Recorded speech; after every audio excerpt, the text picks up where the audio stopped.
Well, the camera stopped again. There appears to be some sort of limit on the file length or something. Maybe I need to reformat the card using a different file system. In any event, got the belt back on. As I was saying, just be very patient when dealing with getting the belt on. Don't allow it to get pinched or nicked on anything. If it gets in a funny position, and just get it out very gently. Don't use any force. You obviously don't want to put a little nick in the belt and compromise it before you even get to use it. So that's pretty much it. Then there's the step of applying regrip to, oh, look at that. Okay. So, that head wire got wrapped around that. Okay, so I found some more tar, and as I said, that stuff gets on everything it touches, and unfortunately here on the front we have a bit of a mess on this deck because this deck drives the counter mechanism, and unfortunately it looks like, yeah, I managed to get it. It looks like pieces of a belt, but it is tar. It is pure tar. Yeah. Look at that. Blah. Okay, let's get rid of that.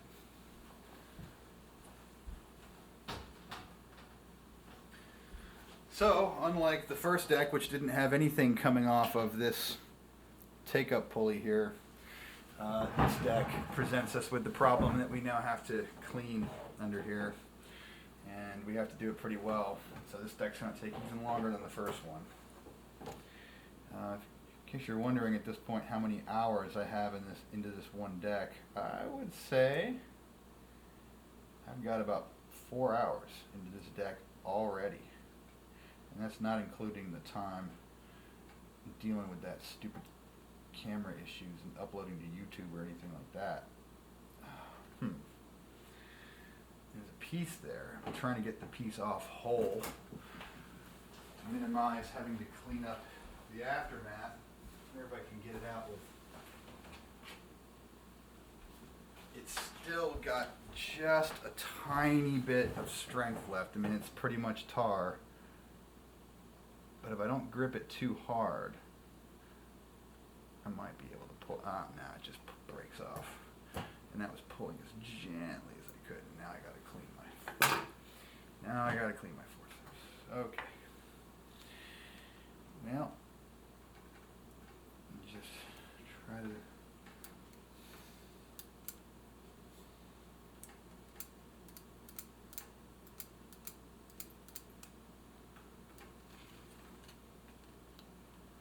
Yeah, and as I look under here, it appears that the belt is driven under there, and it's just completely inaccessible. We're gonna have to take that axle off somehow, and I'm not sure how to do that yet. I'm gonna have to pause the camera here and coming up in a minute and figure that out. But for now, until we get there, just get rid of every last little bit of that crud that you can find. In this case, there's some on this idler pulley. I don't like to use alcohol on the idlers, but if I got to get this crap off it, there's not much else I can use, really. Yeah. So how do we get that out? That looks like a dilemma. Virtually inaccessible from the back. From the front. Yeah. Wowza. I mean, I could get toothpicks in there. I might just try to do that before we even get too far into trying to get it off. Oh look, I got another piece of the belt out. Well, any piece of this belt that comes out as a chunk like this is a bonus, believe me. Because most of it won't. Oh, another piece. This belt seems to have not disintegrated quite all the way like the bigger ones did, but they seem to be made out of the same crud.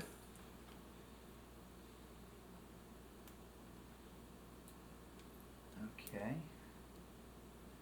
Actually, believe it or not, since most of this came out in one piece and there's just residue in there now, I think we can get away without having to worry about taking that stupid hub off, because that just seems really difficult and finicky and prone to having little plastic bits break. Okay, so Q-tip won't quite fit in there, so you can kind of give it a haircut here, pull most of the fiber off and kind of flatten it out a little bit, and it might get in there. And it's still a little proud. I'll snap the head off completely and just go with a alcohol-soaked Q-tip stock. We'll give it a first pass with that as we spin the hub. So I just hold the Q-tip into the groove and spin it. And it's not really doing a terrific job because this thing is too hard to actually get down into the groove. Perhaps if we,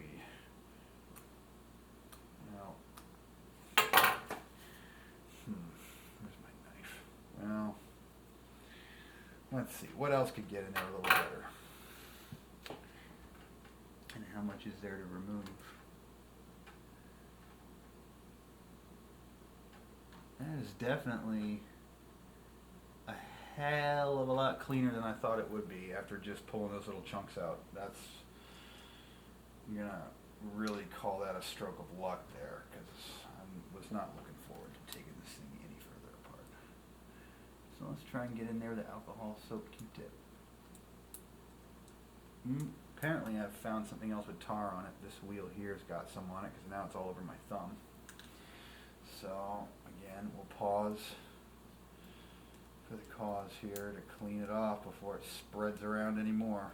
There's a little brake pad there. You certainly don't want that thing getting contaminated with this crud.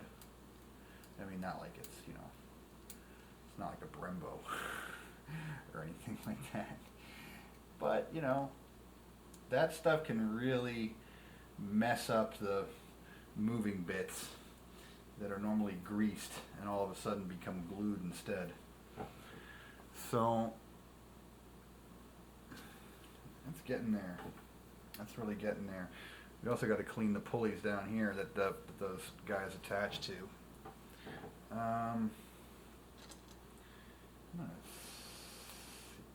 Sometimes if you're lucky with a Q-tip, you can, or a toothpick, you can snap it in a way that leaves kind of a spear-like edge. I'm not having that luck here, apparently.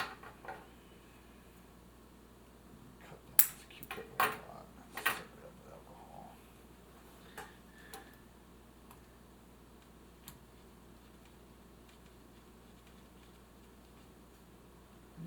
Yeah, I got some out. Let's use the other side of it. Yeah, the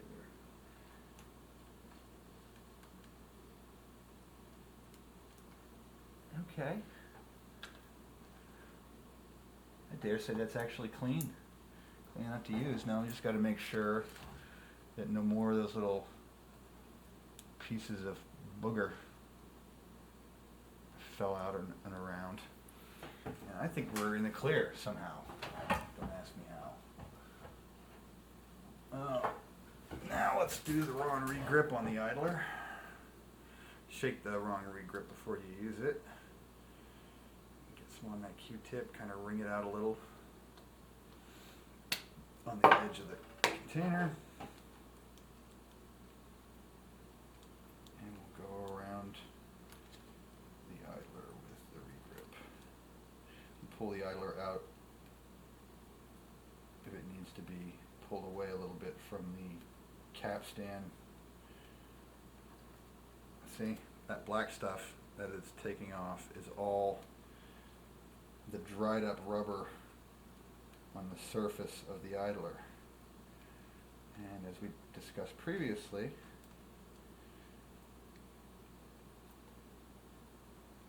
the re-grip not only removes that stuff, but it also reconditions the rubber underneath it, which is pretty nice. Okay, so now that we got that stuff on there, go around it with a dry Q-tip and kind of take off the excess regrip and also any more of that rubber.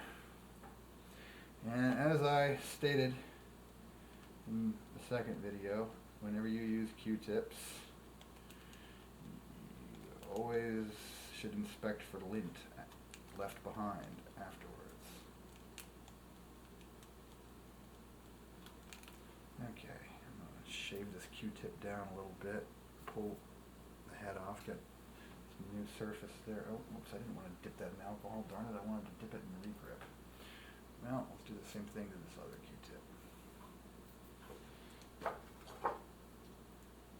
Little regrip just on the stock here, and I'll use that to do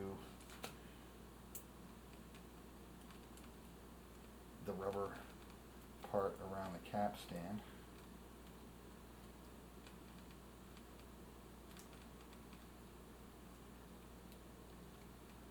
First, I'm just going to paint some of that regrip on there. Pull the idler pulley back just a little bit, it kind of pops out of joint, but in the right way, it kind of stays out of your way a little bit too, which is nice, since it is spring-loaded. Okay, I painted a little much on there. Let's go back and remove that and kind of clean that up. And again, this Q-tip is just really falling apart.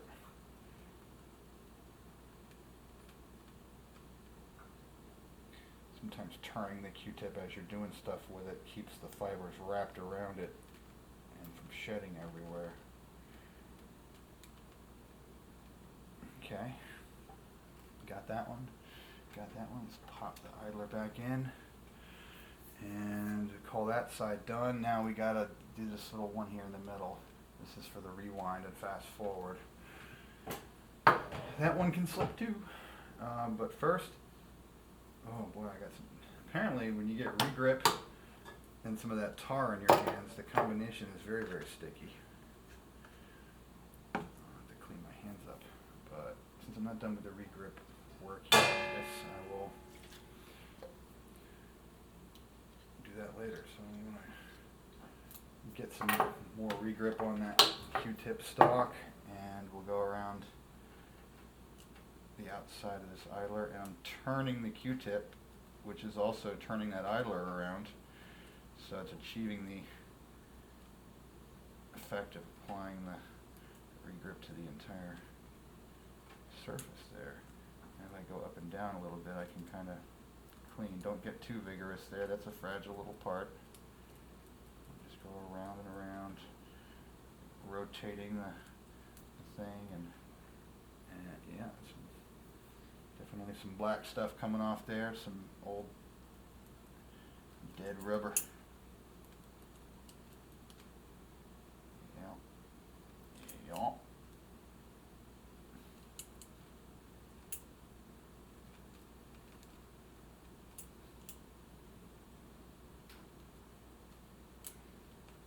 Some cotton fibers from the Q-tip.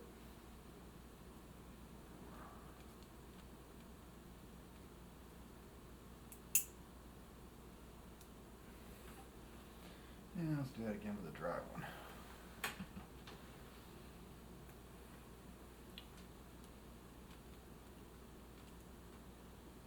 That'll help kind of soak up any excess and also give us a way to gauge how clean we've gotten it. And it's still got some stuff coming off, but it's definitely better. Tedious work, but I tell you, if you take the time to do it now, you won't have to open the damn deck back up again just to get to this stupid thing.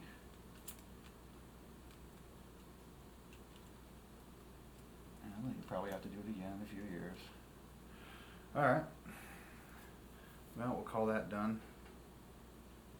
So that's it. We've done the regrip. I guess while you got it open, you know, if there's any dust down here in the areas you can't really get to up in and around and under the head. Go ahead and clean that.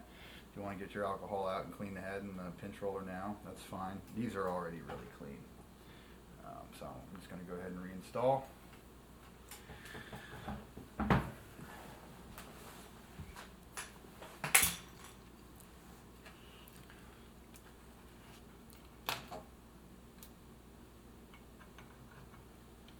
Again, patience is the key here. Don't jam it on in. Just let it kind of gently find its way around the wires and so on.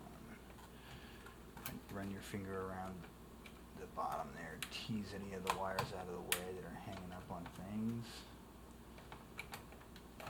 And there it is, I believe. Yep, that's it.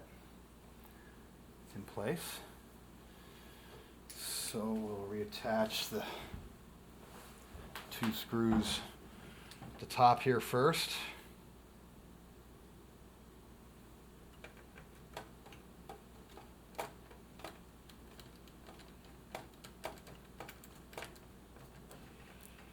Yes, I know I didn't turn it backwards first, but that's because I could tell it went right in on the first try. That one did too.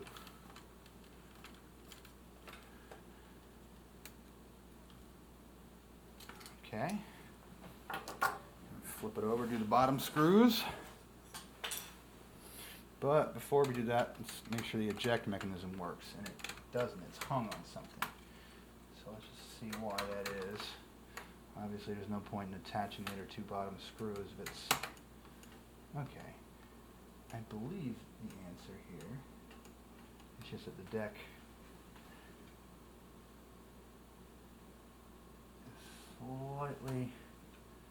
it's just slightly out of position, I think that's all. Let's see here. No, because the eject mechanism isn't working. Okay, something didn't quite line up. That's why we test that first before putting the last screws in. Usually it all goes off without a hitch, but deck B here, oh, there it goes on the floor. Deck B here is just all the way around more difficult, and you know what?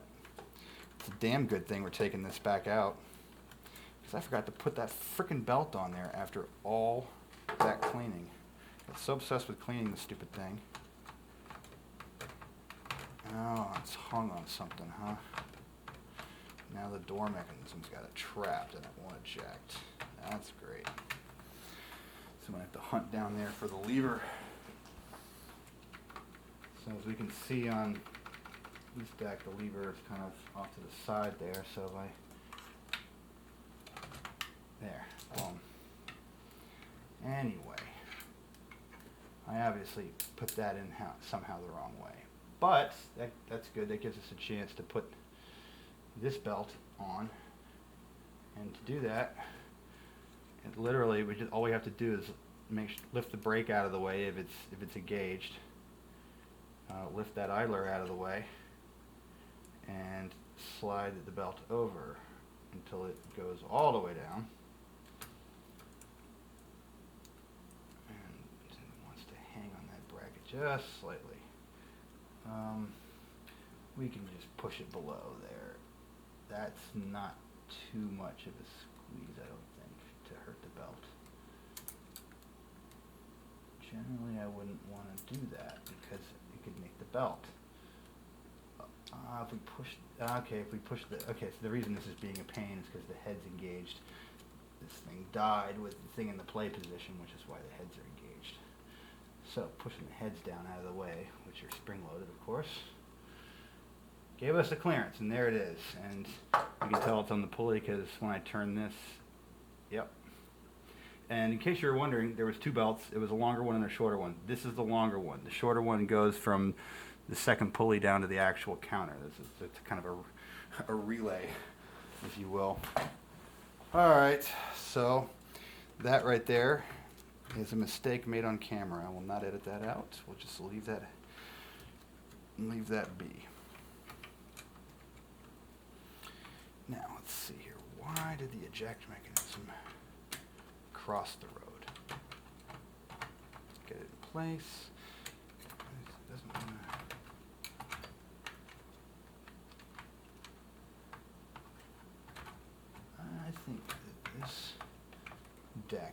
just a little more finicky about its positioning. A deck just went right into place. This one is being a real pain. Oh, that's because it's in. That's because it's stuck in the play position. That's why it's not. Because it's not even supposed to be open right now, much less closed, or, you know, being closed right now. So, let's do this. Let's tack the drive, the deck, into position with the top two screws. We'll plug it in. We'll let the mechanism recycle and go into the stop position. And I predicted it will work perfectly after that. Let's try that out. Okay, just plugged it in. We'll turn it on. And I just heard it click. I think that was that. No, let's try. Interesting. Is it still in the play position? It is still in the play position. Why is it still in the play position? Ah, if I just turn the idler a little bit, now it's out of the play position, and voila.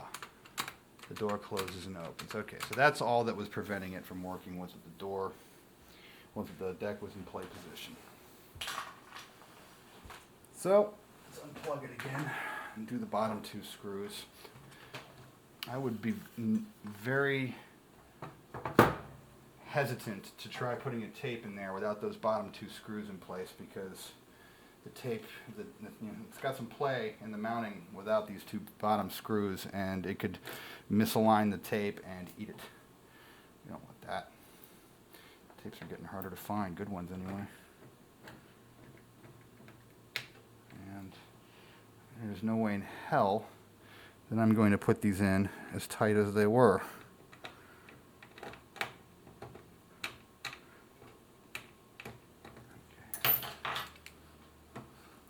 But they will be pretty tight, though. All right. Well, the last step would obviously be putting back all the wire ties and stuff and demagging the head on that number 2 deck. But for now, let's just give it a play test. Okay, it's already powered on. Eject.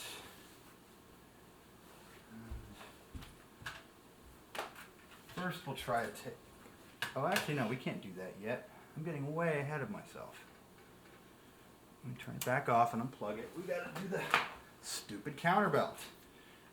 So let's rotate that around so you can see that setup. So there's 3 pulleys here, right? And apparently we still need to clean one of them from all that belt tar. Do the alcohol swab in there and clean that up.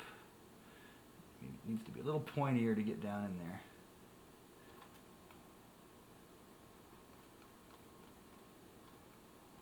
And a little wetter. There we go. Got that side. Do that one real quick. And do the one at the bottom. Yes, I know my hands are obscuring a lot of this stuff, but you know what I'm doing. I'm cleaning these little pulleys down here. Okay. Yeah, buddy, I'll feed you in a second. This video's almost done.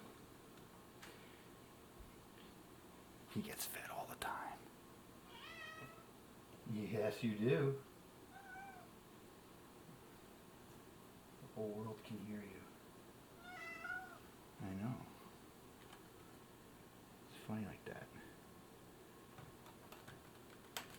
Did you know, Peel-Off, that half an onion in a bag has more Twitter followers than the president? Did you know that?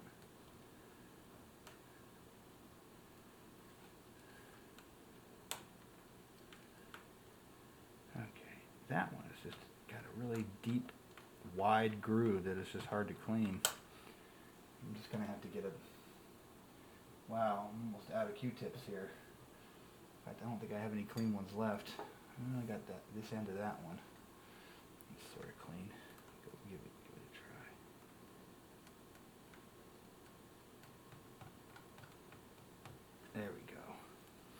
Alright, so the belt that threaded over the deck goes over this first one, but first you got to put the small one on because it goes to the inner hub. So the small one goes on there between the two, down to the bottom, and make sure it doesn't have any twists in it. And once that one's on good, then you can hook the one on from the deck. And that also looks good. Doesn't have any twists in. And there it is. Now the counter's hooked up. Okay, now we can do our play test. Good thing we did that first. I wouldn't want that belt to get all chewed up and spun around because it wasn't hooked up. That would have been lame. Alright. Turn the deck back on. Put a tape in. Plug in some headphones. I'll put them near the speaker. You'll be able to hear it a little. First, let's test fast forward. Ooh, very snappy. Rewind, very snappy. Let's try play.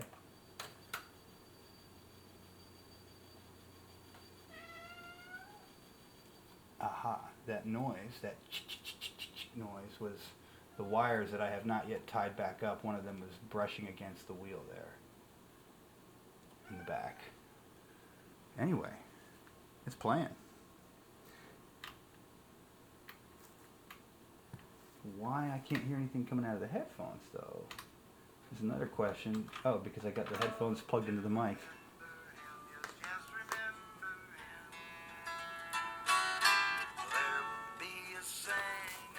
Whenever his time has come to die, be gone forever. Sometimes an angel, sometimes unwanted. Ah, yes, Guy Clark. We'll miss you, buddy. And that is it. It works. I guess we can double check that the counter actually moves when we hit play.